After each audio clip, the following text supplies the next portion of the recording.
नमस्कार मित्रांनो, तुम्हा सर्वांचं आजच्या या व्हिडिओमध्ये बी एज्युकेअरच्या वतीने मी सहर्ष स्वागत करतो. तर या व्हिडिओमध्ये जे विद्यार्थी 3 वर्ष महाराष्ट्र लॉ सीईटीची परीक्षा देणार आहेत त्यांच्यासाठी पात्रतेच्या अटी कोणत्या आहेत किंवा शैक्षणिक पात्रता काय असायला हवी, वयोमर्यादा किती हवी, यावरती आज आपण चर्चा करणार आहोत. तर ही महाराष्ट्र लॉ सीईटी परीक्षा आहे, ती सीईटी सेल कंडक्ट करतो. त्याचबरोबर ही परीक्षा तुम्ही 2 भाषांमध्ये देऊ शकता, एकतर इंग्रजीमधून देऊ शकता किंवा मराठीमधून देऊ शकता.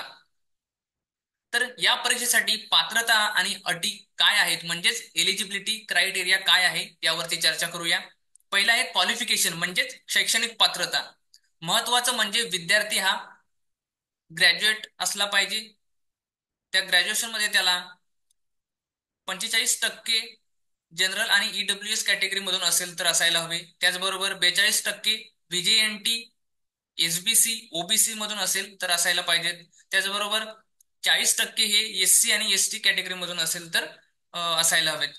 विद्यार्थी हा जर लास्ट इयर मध्ये असेल किंवा ग्रॅज्युएशनच्या लास्ट सेमिस्टर मध्ये असेल तर तो सुद्धा विद्यार्थी ही परीक्षा देऊ शकतो. फक्त ऍडमिशनच्या वेळेस तुम्हाला योग्य ते डॉक्युमेंट्स सबमिट करायचे आहेत. म्हणजेच काय, तर तुम्हाला ग्रॅज्युएशन मध्ये पास असलं पाहिजे. ओके. त्यानंतर सगळ्यात महत्वाची गोष्ट म्हणजे तुम्हाला या ठिकाणी वयाची कोणतीही अट नाहीये.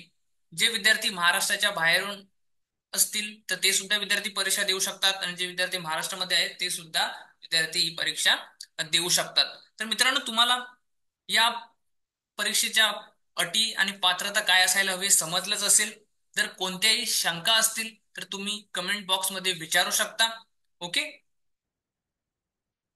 जर तुम्ही 3 वर्ष महाराष्ट्र लॉ सीईटीची परीक्षा देताय तर बी एड्युकेअर मध्ये ऑफलाईन ऑनलाईन कोचिंग उपलब्ध आहे.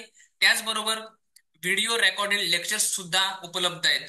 तर ही परीक्षा 2 भाषांमध्ये घेतली जाते, त्यामुळे आपल्याकडे दोन्ही भाषांमध्ये टेस्ट पॅक उपलब्ध आहे. आपल्याकडे दोन्ही भाषांमध्ये पुस्तकं सुद्धा उपलब्ध आहेत. ई पुस्तकं सुद्धा दोन्ही भाषांमध्ये उपलब्ध आहेत. जर तुम्हाला या परीक्षेबद्दल अजून काही जाणून घ्यायचं असेल किंवा कोणत्याही शंका असतील तर या दिलेल्या नंबरवरती संपर्क करू शकता. आजच्या या व्हिडिओमध्ये एवढंच. पुन्हा भेटू नवीन व्हिडिओमध्ये नवीन टॉपिकसह. धन्यवाद.